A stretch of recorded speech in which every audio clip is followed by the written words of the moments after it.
Ons hulp is in die naam van die Here wat hemel en aarde gemaak het, wat trou bly tot in ewigheid, en nooit laat vaar die werk van sy hande nie. Geliefdes in ons Here Jesus Christus, genade vir u en vrede van God ons Vader, van Jesus Christus ons Here, deur die kragtige werking van die Heilige Gees. Amen. Op hierdie mooie Paaszondag, broeder en suster, is ons lofsang, Skrifveryming 5-4, die van u wat nog die ou boekies het, die swart boekies, Skrifveryming 10. Skrifveryming 5-4, vers 1, 2, 5 en 6. Ek lees net die eerste 2 verse voor. Wie kan ons voor die regterdag Gods uitverkore kind verklaag? Waar is die mond wat durf verdoem as God sy kind regverdig noem? Dis Christus wat die skuld wou dra, die dood vir ons gesterf het, ja, wat opgewek in glorie sit en altyd deur vir ons wil bid. Ons lofsang, Skrifveryming 5-4, vers 1, 2, 5 en 6.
Ek gaan nou die apostoliese geloofsbelijdenis aan u voorlees. Daarna sing ons dan Psalm 116. Bekende Psalm 116, vers 2, 3 en 5. Ek lees dit die 5de vers, wat die van toepassing ook is. U het my siel weer van die dood bevry. In droefenis droog u, o Heer, my trane. U lei my voet langs nuwe lewensbane, om in u lig te wandel, lewensbly. Ons doen 'n belydenis van ons kosbare geloof. Ek glo in God die Vader, die Almagtige, die skepper van hemel en aarde, en in Jesus Christus, sy eniggebore Seun, ons Here, wat ontvang is van die Heilige Gees, gebore uit die Maagd Maria, wat gelei onder Pontius Pilatus, gekruisig is, gesterf het en begrawe is, wat die angste van die hel tot in die dood toe ondergaan het, wat op die 3de dag opgestaan het uit die dode, opgevaar het na die hemel, en sit aan die regterhand van God die Almagtige Vader, vanwaar hy sal kom om die lewendes en die dooies te oordeel. Ek glo in die Heilige Gees. Ek glo aan 'n heilige algemene Christelike kerk, die gemeenskap van die heiliges, die vergewing van sondes, die opstanding van die liggaam en 'n ewige lewe.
Ons gaan nou die wet van die Here aan u voorlees uit Eksodus 20. Ons sien dit ook as reël van dankbaarheid, aangesien ons Here vir ons reeds die wet vervul het. As antwoord op die wet gaan ons daarna sing uit Psalm 89. Psalm 89, vers 6 en vers 17. Ek gaan net die 17de vers aan u voorlees. Gedenk, o Heer, hoe swak ek is, hoe kort van duur, hoe nietig my bestaan, die dood wink ieder uur. Wie leef daar wat die dood nie eenmaal sal aanskou nie, geen een wat teen die mag sy lewe kan behou nie. Skenk ons u guns, o Heer, help ons in donker stonde, na u beloftenis aan Davids huis verbonde. As antwoord op die Here se wet, Psalm 89 vers 6 en 17. Toe het God al hierdie woorde gespreek en gesê, ek is die Here jou God wat jou uit Egipteland uit die slawehuis uitgelei het. Jy mag geen ander gode voor my aangesig hê nie. Jy mag vir jou geen gesneede beeld of enige gelykenis maak van wat bo in die hemel is, of van wat onder op die aarde is, of van wat in die waters onder die aarde is nie. Jy mag jou voor hulle nie neerbuig en hulle nie dien nie, want ek, die Here jou God, is jaloerse God, wat die misdaad van die vaders besoek aan die kinders, aan die derde en aan die vierde geslag van die wat my haat. En ek bewys barmhartigheid aan duisende van die wat my liefhet en my gebooie onderhou. Jy mag die naam van die Here jou God nie uitelik gebruik nie, want die Here sal die een wat sy naam uitelik gebruik, nie ongestraf laat bly nie. Gedenk die Sabbatdag dat jy dit heilig.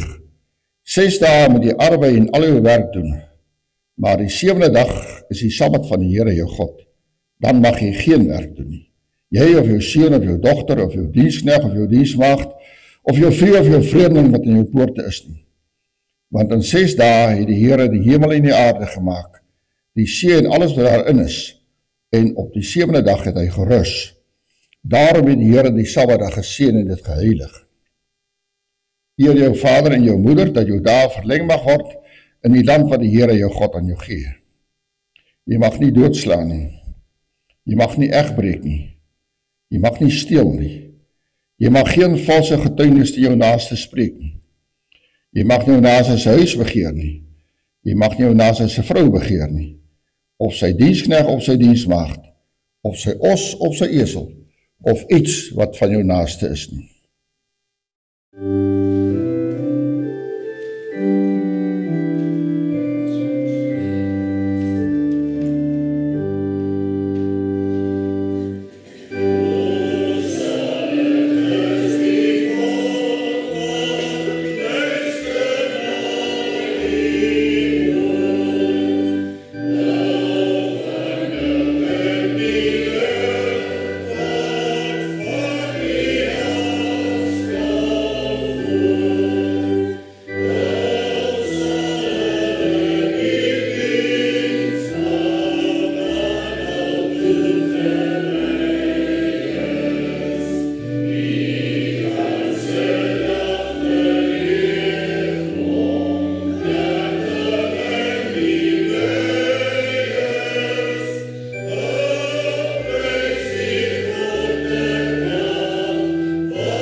Ons bid saam. Ons almagtige God, ons dank U vir saamwees, dat ons in vreugde kan saamwees op hierdie herdenking van die groot feit van U Seun se opstanding uit die dood. Ons dank U dat ons hierdie vreugde ook kan deel met gelowiges oor die hele aarde. Ons vra U, Here, om dan ons gemoed reg te maak, dat ons meer dankbaarheid sal hê, en dat ons met groot liefde ons pad sal loop as gelowiges. Ons bid vir hulle wat vervreemd geraak het van U woord, vir wie die dinge maar net daar is en nie werklik saak maak nie. Werk deur U Gees ook in daardie lewens, voor dit dalk vir ewig te laat is. Ons dink aan medegelowiges wat in hierdie tyd op die paaie is. Hoe gevaarlik is dit tog nie?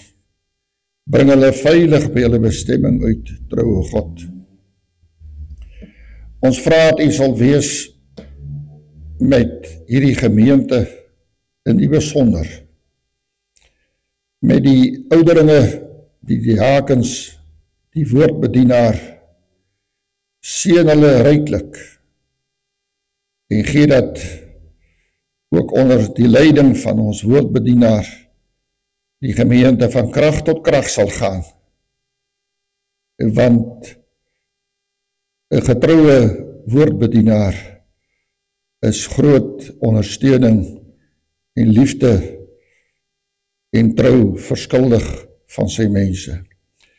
O Here, ons vra dat U ook sal wees met hulle wat in hierdie tyd, en dan dink ons veral ook aan die jeug, ontvlugting soek in drank en verdowingsmiddels, terwyl daar eintlik net een adres is, en dit is by U, o drie-enige God. Ons vra U om te wees met hulle wat met worstel, met kwaadaardige siektes, hulle wat in hospitale verkeer,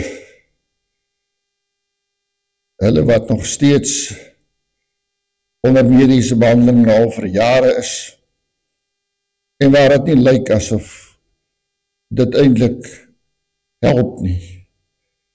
Skenk berusting en seën ook die hand van die geneesheere. Ons vra U, Here, om aan ons te gee 'n positiewe instelling, ook ten opsigte van die wêreldgebeure, waar daar soveel leuns en sataniese gebeure is, internasionaal en ook nasionaal. Gee tog dat die waarheid sal seëvier, want buite die waarheid om is dit nag. Maak dit nou stil en rustig in ons harte, troue God, en gee dat die Paas-evangelie wat hier gebring word, en op soveel plekke oor die wêreld, ook in ons vaderland, vrug sal dra, U naam ter ere. Ons vra dit in Christus naam, die opgestane Here. Amen. Ons sal met betrekking tot die preek, die woordbediening, broeder en suster, is Skrifbereiding 3-4. Skrifbereiding 3-4, vers 1, 2, 3 en 5. Ek gaan net vers 1 en 5 voorlees. U Christus is my lewe, die sterwe wins vir my. In lewe en in sterwe is ek aan U gewy. U is my hoogste vreugde, aan U is ek gewy. In lewe en in sterwe sal U steeds by my bly. Die pragtige bereiding van Filippense 1. Ons sing dan nou met die oog op die woordbediening, Skrifbereiding 3-4, vers 1, 2, 3 en 5.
Uit die Here se woord, broeder en suster, lees ek aan u voor uit Openbaring 1.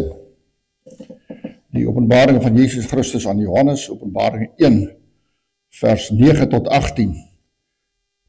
Ek gebruik die 53 hersiene vertaling. Openbaring 1 vanaf vers 9.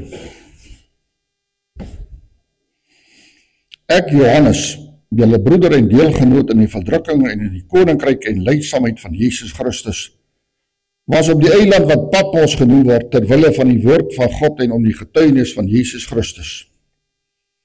Ek was in die gees op die dag van die Here, en ek het agter my 'n groot stem gehoor, soos van 'n basuin, wat sê, ek is die Alfa en die Omega, die eerste en die laaste.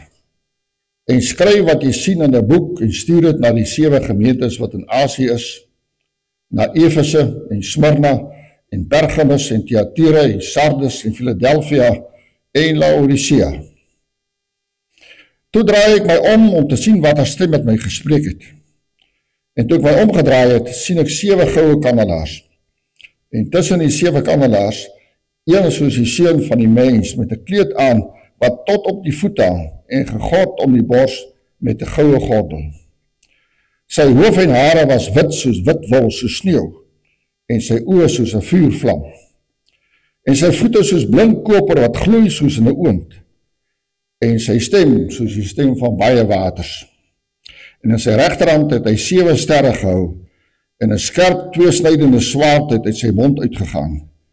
En sy aangesig was soos die son wat skyn in sy krag. En toe ek hom sien, val ek soos 'n dooie aan sy voete.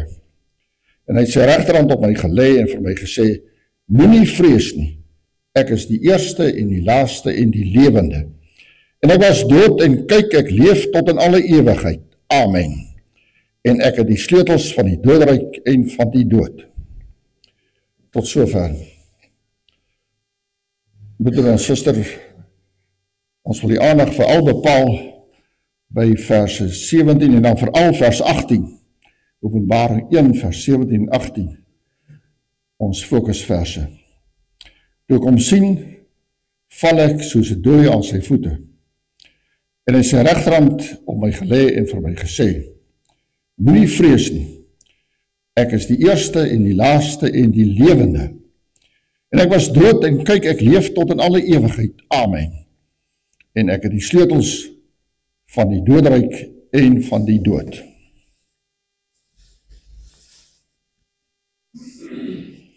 Die Paastyd, broeder en suster, vertel ons van lewe in 'n sterwende wêreld.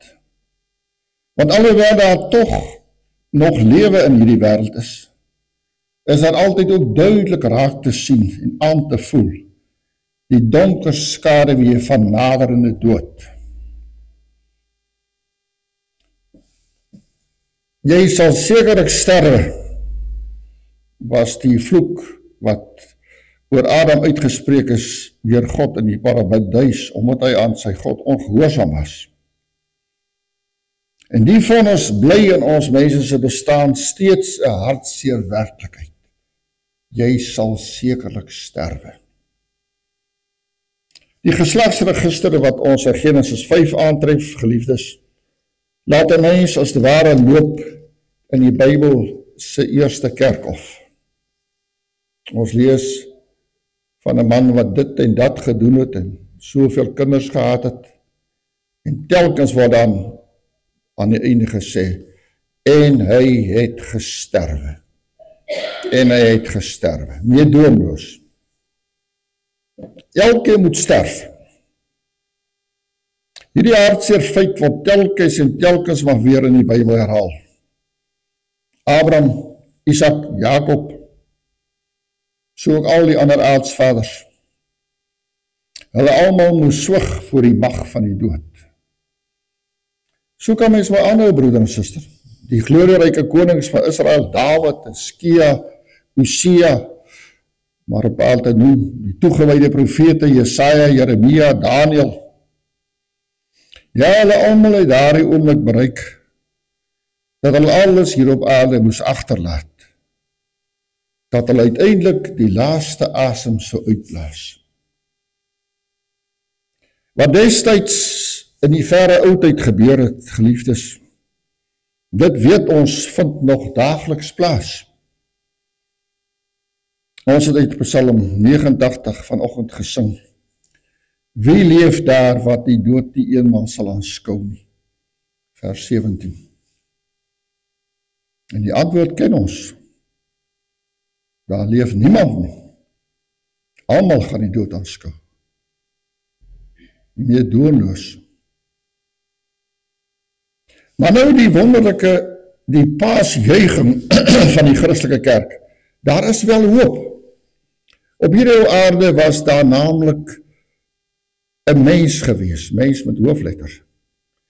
Een wat in plaas van dood en vernietiging eerder vir sy mense die lewe en die onsterflikheid gebring het. Hy het immers vir homself verklaar dat hy die opstanding en die lewe is. Hier kry ons ook die hooffiguur van ons fokusverse, die Here Jesus Christus. Die een wat dood was en kyk, hy leef tot in alle ewigheid. Ook is slegs aan hom toevertrou die sleutelmag, die oopsluit van die doodryk en van die dood. As gekruisigde was ons Here duidelik in die staat van die dood gewees. Hy bly ook nie stil oor dit wat aan sy verheerlikte staat voorafgegaan het. Nee. Ek was dood, sê hy aan Johannes. Johannes, wat daar aanvanklik vreesbevange aan sy voete gelê het, tot die Here hom bemoedig het. Ek was dood. Onomwonde stel hy dit. Ek was dood. Die ontsettende oorgang van die lewe na die kille dood, dat hy ten volle as mens ondervind. Broeder en suster, ek en jy weet maar goed, al te goed, dat die dood as sodanig werklik geen eienskap van mooiheid het nie. Die van ons wat al by 'n dierbare se sterfbed gesit het, weet dit maar al te goed. Mens voel die dood aan as iets so verskriklik finaal. En toch, omdat ons Here ook soos sy mense die dood deurgegaan het hy nou op hierdie stadium heerlikheid en almag. Om die dood te kon sterwe, was hy ook van beslissende betekenis vir Christus die Here gewees. Hy is die lewende, omdat hy tussen die dooies was.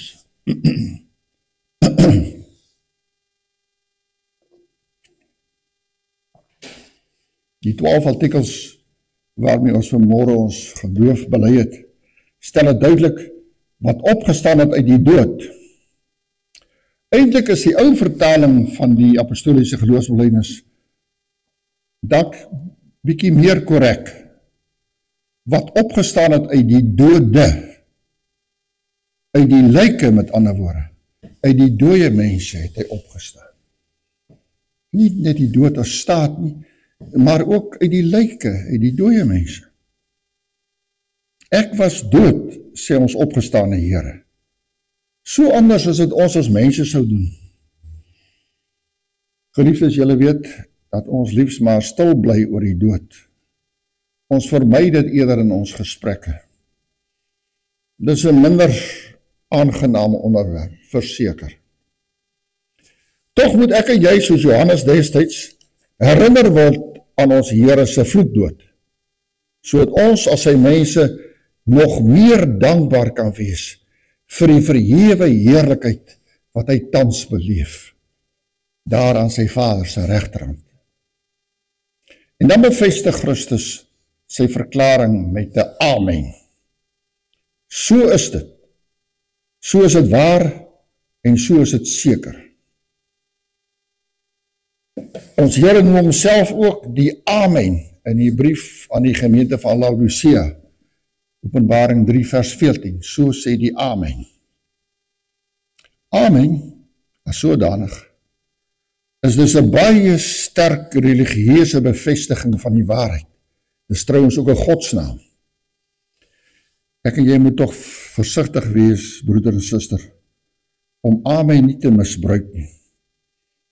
Dit moet steeds met groot eerbied aangewend word. Laat ons maar daarop let. Ook het Christus die sleutels van die doodryk en van die dood. Hy het die sleutels, dit wil sê die bevoegdheid, oor graf en dood. Ook oor jou en my sterwensuur, broeder en suster, het hy die laaste sê. Dis 'n groot genade. Die doodryk word bedoel die plek waar die dood die koning is oor die mens. Die ryk, die koninkryk. Hierdie dood ruk meedoenloos die een na die ander van ons dierbares van ons weg. Nou word getuig dat die verheerlikte Here die sleutels van graf en dood hou. Ja, alle mag van die dood is in hierdie hoë Here se hand. Die dood bly nog koning, ja, maar hy is 'n koning wat oorwin, wat onderwerp is. Hy is eintlik nou verslind in Christus se oorwinning.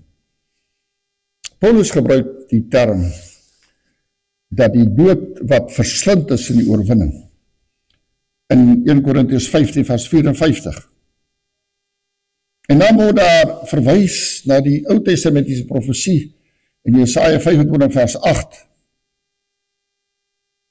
Die aangrypende profesie wat lui, hy sal die dood vir ewig vernietig en die Here sal die trane van alle aangesigte afvee. Hy sal die dood vir ewig vernietig of dan verslind en hy sal die trane van alle aangesigte afvee. 'n wonderlike profesie. Omdat Christus die sleuteldraer oor die dood is, broeder en suster, kan elke verloste mens deur hom deel hê aan die ewige, ongeskonde, ware lewe. Ek en jy en al ons dierbares, of hulle nou gesond of ongesteld is.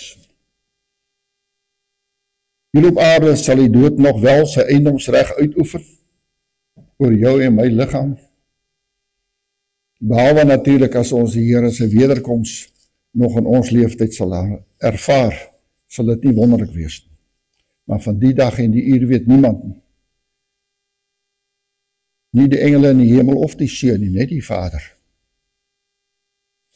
Slegs vir 'n tyd lank kan die dood oor die gelowige sy scepter swaai.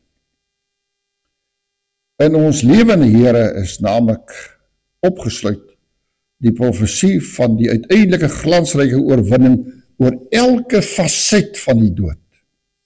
Elke faset. Met Christus se wederkoms sal siel en liggaam herenig word in 'n nuwe verheerlikte liggaam. Dink hoe wonderlik sal dit ook wees, die siektes, die kwale, die ouderdom swakheid is dan vernietig, is iets van die verlede dan is dit 'n nuwe verheerlikte liggaam. Dan is daar 'n paar vrae wat hier na vore kom. Dit kan ook van buite die kerk, ook buite die kring van gelowiges gestel word. Wie red julle ten volle uit die dood en sy verskrikking?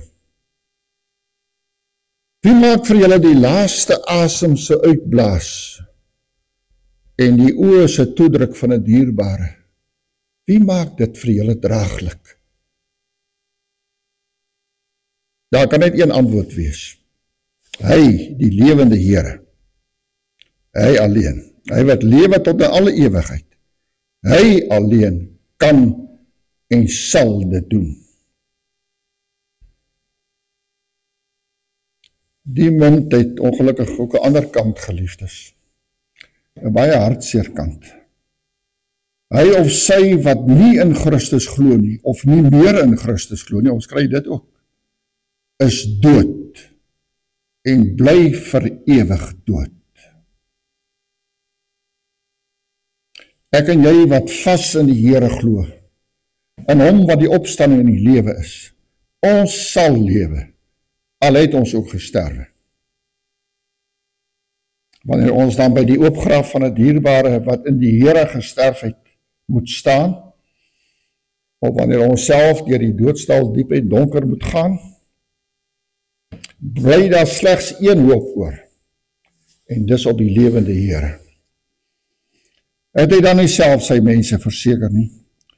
Ek leef en julle sal lewe, Johannes 14 vers 19. Pragtige belofte, ek leef en julle sal lewe. Dit, broeder en suster, is die triomfantelike versekering, die bevestiging, die amen, wat Jesus aan jou en my, wat hy aan elkeen van sy uitverkorenes gee. Ek leef en julle sal lewe.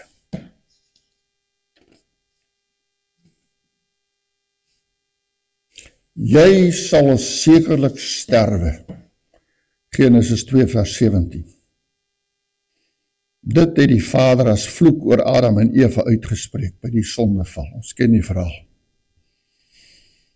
Hierdie ou wêreld met sy kwaadaardige siektes, met sy vol hospitale, met sy motorongelukke, met sy trane en leë plekke, met al die lijkstoete, die oop grafte, en die vol bespreekte crematoriums. Dit alles vorm 'n duidelike bewys daarvan. Jy sal sekerlik sterwe. Ek en jy sien daagliks raak dat hierdie ou aardse lewe eintlik niks anders is, broeder en suster, as 'n voortdurende sterwen. Dit word so mooi gestel in die gebed by ons formulier vir die kinderloop, om uiteindelik hierdie lewe wat toch niks anders is as 'n voortdurende sterwe nie, om u onwillige troos te verlaat. Ja, dit is so dat ook van jou en van my sal uiteindelik gesê word, broeder en suster, of daar geskryf word, en hy en sy het gesterwe. Maar God sy dank geliefdes, dit sal nie al wees wat daar van ons gesê sal kan word. Jesus Christus het dinge hier kom verander. Hy wat verklaar het, ek is die opstanding en die lewe. Wie in my glo sal lewe, al het hy ook gesterwe. Deur hom sal jou en my geslagsregister, ons begrafnisbrief, nou iets belangriks bykry. Dit sal nou so kan lees. En hy en sy het gesterwe. Maar kyk, nou lewe hy, nou lewe sy, tot in alle ewigheid by die lewende Here. Die boodskap van Paaszondag. Ons Here het opgestaan uit die dode en hy leef. 'n Ontsaglike groot feit wat vir ons al die verskil maak. Amen. Laat ons die Here dank.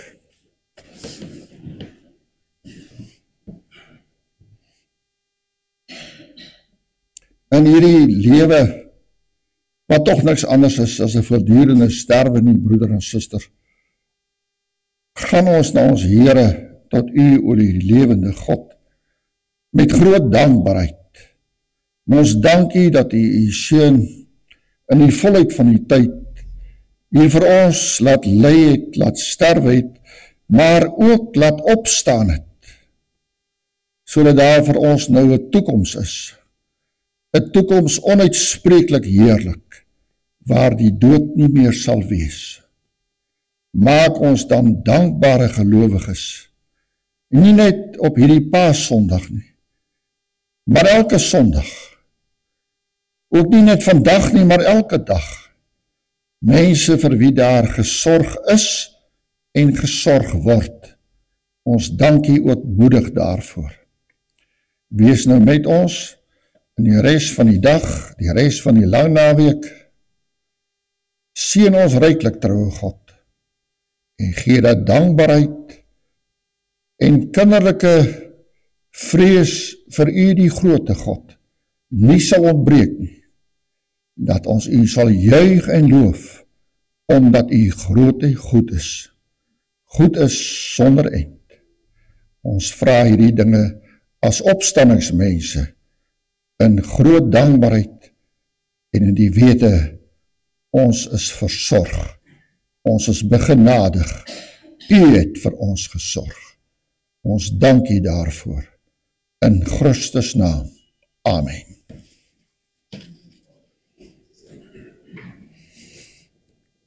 Ons gee nou geleentheid vir die diens van barmhartigheid.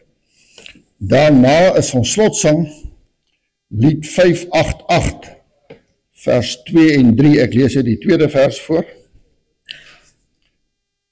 Lied 588, ons het 'n hoop, wat oor die einde, oor sterwensuur en graf heen reik. Dis onaantastbaar, vas en seker, as alle aardse dinge wyk. Ons het 'n toekoms saam met Christus. Die einde is maar die begin. Die dood is oorgang tot die lewe. Ons woon by God vir ewig in. Ons slotsang, lied 588, vers 2 en 3.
Verhef nou je hart en ontvang die seën van die Here. Die Here seën u en behoed u. Die Here laat sy aangesig oor u skyn en sy u genadig. Die Here verhef sy aangesig oor u en gee u vrede. Amen.